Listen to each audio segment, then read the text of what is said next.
Don't expect a penny. You'll end up on the streets where you belong. My stepmother hissed it at my father's funeral, gripping my arm with manicured nails while mourners filed past the casket 10 feet away. Her sons stood behind her, smirking in their expensive suits, already calculating how to divide what they assumed was rightfully theirs. I didn't respond. I just looked at my father's still face one last time and held on to the secret he'd whispered to me 3 weeks earlier. The one that would turn her triumph into ashes in approximately 15 minutes.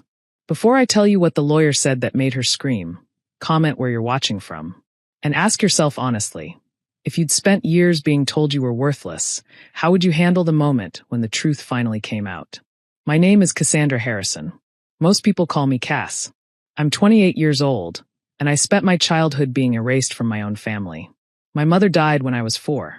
Car accident. I barely remember her, just fragments.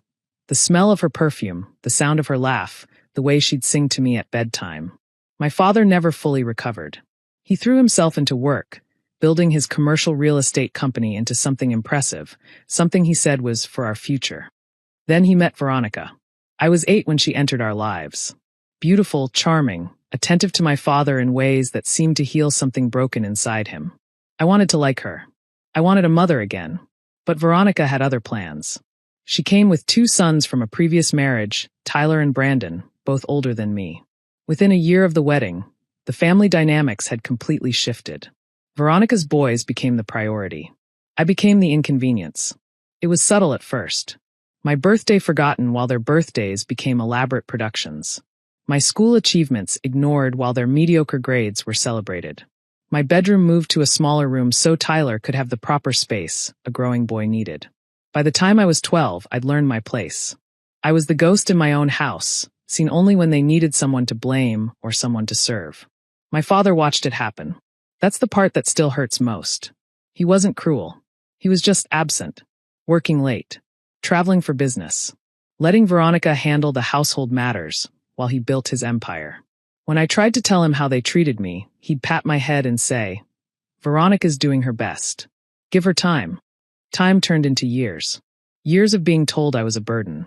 Years of wearing hand-me-downs while my stepbrothers got new clothes. Years of being reminded that I was lucky they let me stay at all. When I turned 18, Veronica gave me a choice. Leave or pay rent I couldn't afford. I left. I worked my way through community college, then transferred to a state university on scholarships and loans. I got a degree in accounting, found a job at a mid-sized firm, built a life that was small but entirely mine. I saw my father maybe twice a year.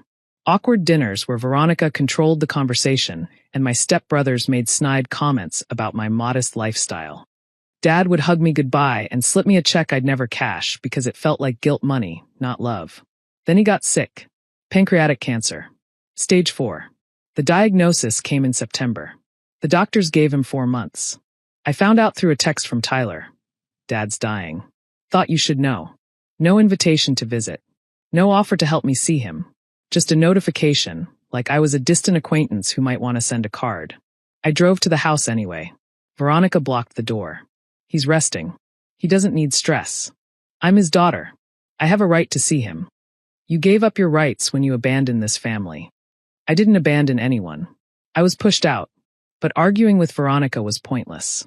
She'd rewritten history so many times she probably believed her own version. I waited in my car for 3 hours until she left for a hair appointment. Then I slipped inside. Dad was in his bedroom, smaller than I remembered, faded by the disease eating him from inside. But his eyes lit up when he saw me. "Cassie." He used my childhood nickname. "I was hoping you'd come." We talked for 2 hours. Real talk, for the first time in maybe 15 years. He apologized. For being absent. For letting Veronica control things.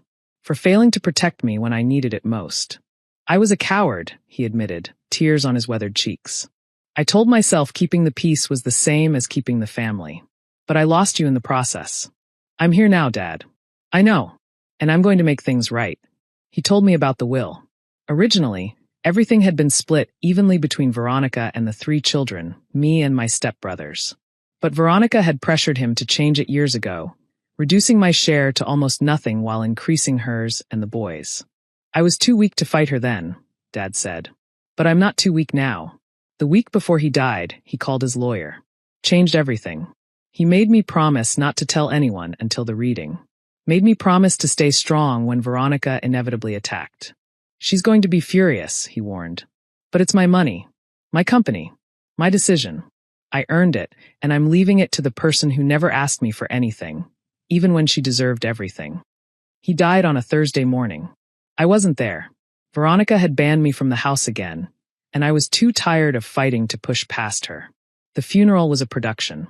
Veronica played the grieving widow, dabbing at dry eyes with a designer handkerchief. Tyler and Brandon wore matching expressions of manufactured sadness. Colleagues and business associates filed through, offering condolences to a family I'd never really been part of. I stood in the back, invisible as always, until Veronica found me. She approached during a gap between mourners, her smile sharp beneath the veil. "I'm surprised you showed up," she said quietly. "You barely knew him these past 10 years. He was my father, biologically, but family is more than blood." She leaned closer. "Don't expect a penny. You'll end up on the streets where you belong." Tyler appeared at her shoulder. "Mom's right. Dad told us the new will leaves you nothing. You should probably leave before you embarrass yourself." Brandon snickered. "Maybe she can find a shelter. I hear they serve dinner at 6. They laughed. My stepmother. My stepbrothers. Laughing at my father's funeral over the poverty they were so certain awaited me. I said nothing. I just looked past them at my father's casket and held on to his promise. The reading happened 3 days later. Veronica had arranged it at the house, probably planning to throw me out dramatically after the lawyer confirmed her inheritance. She sat in my father's leather chair like a queen on a throne. Tyler and Brandon flanked her, already discussing which cars they'd buy, which properties they'd sell. I sat in a wooden chair near the window, ignored as usual. The lawyer, Mr. Patterson, was an older man I'd never met. He had a thick folder and a neutral expression that revealed nothing. "Thank you all for coming," he began. "As you know, I'm here to read the last will and testament of Robert James Harrison." Veronica smiled graciously. "Of course. Let's get this formality over with." Mr. Patterson opened the folder. This will was updated and notarized 3 weeks ago, replacing all previous versions. A flicker of confusion crossed Veronica's face. 3 weeks ago? He was barely conscious 3 weeks ago. He was lucid enough to sign legally binding documents, I assure you. I was present myself. The room went tense. Mr. Patterson cleared his throat and began reading. "I, Robert James Harrison, being of sound mind, do hereby revoke all previous wills and codicils. After much reflection on my life and my failures as a father, I make the following bequests." Veronica leaned forward, confident again. Tyler pulled out his phone, probably ready to text someone about his inheritance. "To my wife, Veronica Harrison, I leave the sum of $50,000 to be paid in a single lump sum, in recognition of our years together." Veronica's face froze. 50,000? There must be a mistake. Mr. Patterson continued without pause. "To my stepsons, Tyler and Brandon Mitchell, I leave the sum of $25,000 each, to be paid upon the finalization of this estate." Tyler's phone clattered to the floor. 25,000? Dad's estate is worth millions. Mr. Patterson raised his hand. "Please let me finish." The room was deathly silent. "The remainder of my estate, including all real property, business holdings, investment accounts, and personal assets, I leave entirely to my daughter, Cassandra Marie Harrison." Veronica screamed. It wasn't a word. It was just sound, raw and animal, tearing out of her throat like something feral. "That's impossible. He wouldn't. He promised." She lunged toward the lawyer, but Tyler grabbed her arm. "This is fraud," Brandon shouted. "She manipulated him. He had dementia." Mr. Patterson remained calm. "Mr. Harrison underwent cognitive testing the morning he signed this document. The results are included in the file, along with video documentation of the signing. His wishes are clear and legally unassailable." He turned to me. "Ms. Harrison, your father asked me to read you a personal letter after the official will." I nodded, my hands shaking despite everything. Mr. Patterson unfolded a handwritten page. "My dearest Cassie, if you're hearing this, I'm gone, and I hope you're sitting somewhere comfortable because what follows might be a shock. I've made many mistakes in my life, but letting you be pushed aside was the worst of them. I watched them treat you like an outsider in your own home, and I said nothing. I told myself I was keeping the peace, but I was just being weak. You deserved a father who fought for you, and I failed. This will is my last act, and I wanted it to count. Everything I built thinking of you and your mother. Veronica and her sons were never part of that dream. You were. You always were. I know money can't buy back the years I lost with you. But I hope it gives you freedom. Freedom to build the life you deserve. The life they told you you'd never have. I love you, Cassie. I should have said it more. I should have shown it better. But I hope this proves it in the only way I have left. Your father, Robert. I couldn't speak.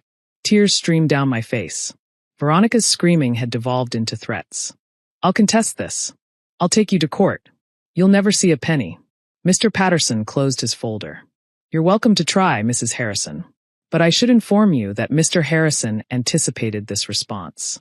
The estate has allocated $500,000 specifically for legal defense of the will. We're prepared for a lengthy battle, and frankly, you'll run out of money before we do. Tyler was pacing. This is insane. We lived in this house for 20 years. A house that belonged to Mr. Harrison, the lawyer replied.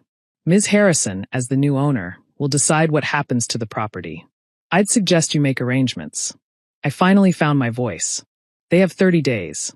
Veronica spun toward me. What? 30 days to vacate the property.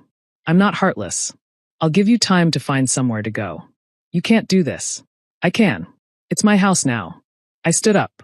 You told me I'd end up on the streets. You told me I belonged nowhere.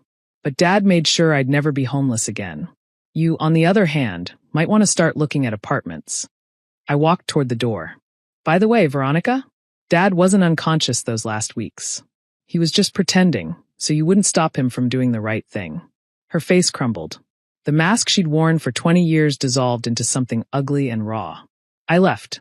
The estate finalized 6 months later. Veronica did contest, as expected. She lost. The cognitive testing, the video documentation, the lawyer's testimony, it was all ironclad. She got her $50,000. The boys got their $25,000 each. I got everything else. The house, the company, the investments, the properties. Total value, approximately $14 million. I sold the house. Too many memories. I kept the business, hired a management team, and now it runs profitably under my oversight. I bought a small house of my own. Nothing extravagant. Just mine. Tyler works at a car dealership now. Brandon bounces between jobs. Veronica moved into an apartment with a roommate at 58 years old. I don't wish them ill. I just don't think about them anymore. My father wasn't a perfect man. He let me down for most of my life. But in the end, when it counted most, he chose me. That's the part one hold on to. If you've ever been told you were worthless, that you'd end up with nothing, that you didn't belong, I want you to know something. The people who dismiss you don't get to define you. Hold on to who you are. Keep going even when they count you out. Because sometimes, the ending nobody expected is exactly the one you deserved all along. My stepmother said I'd end up on the streets. I ended up with everything. If this story hit home, share yours in the comments. And subscribe, because the next story might be exactly what you needed to hear.